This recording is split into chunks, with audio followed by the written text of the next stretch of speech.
Bon matin tout le monde et bienvenue dans cette nouvelle vidéo. Aujourd'hui, on va voir comment déplacer et orienter le viewport dans la scène avec Python et un petit peu de C++. Dans la dernière vidéo, on a vu comment focus sur un acteur, mais on peut voir que la caméra ne se trouve pas exactement à un endroit précis dans la scène. Donc, ça pourrait être intéressant de pouvoir setter plusieurs points de vue et ensuite se déplacer de l'un à l'autre ou quelque chose du genre. Et c'est exactement ce que l'on va faire aujourd'hui. Premièrement, nous avons besoin de deux fonctions C++.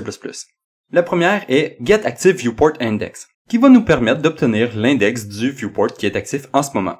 Et la seconde est setViewportLocation and Rotation. On va devoir lui passer le viewport index, puis un vecteur pour la location et un rotator pour la rotation. Dans le CPP, on doit tout d'abord include editor.h et levelEditorViewport.h. Ces deux fichiers sont dans le module Unreal ED, donc on doit s'assurer qu'il est dans notre build.cs.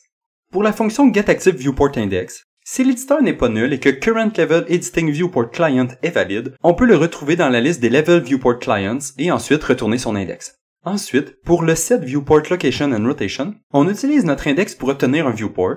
Si ce viewport est valide, on peut ensuite le déplacer avec setViewLocation et l'orienter avec setViewRotation. Il y a un petit point de spécial, les index des viewports changent selon l'ordre dans lequel ils sont spawnés, et cet index ne représente pas le numéro qui est écrit dans la table du viewport. Et voilà, c'était tout pour le C++. Maintenant, en Python, on peut tout simplement appeler ces fonctions-là. Donc, je me suis créé deux petites fonctions wrapper autour de mes fonctions C++. Et j'en ai profité pour m'en créer une troisième, qui va mimiquer le comportement qu'Unreal exécute lorsqu'on right-click sur un acteur et qu'on choisit l'option Snap Viewport to Actor. Cette fonction ne fait que prendre la location et la rotation de l'acteur et le passe à la fonction suivante. Donc, pour tester, on peut soit utiliser des valeurs spécifiques pour déplacer notre viewport, comme ceci. Ou alors, on peut décider de prendre un acteur random dans la scène et snap sur cet acteur. Voilà, c'était tout pour aujourd'hui. Je vous souhaite une super fin de journée et je vous dis à la prochaine.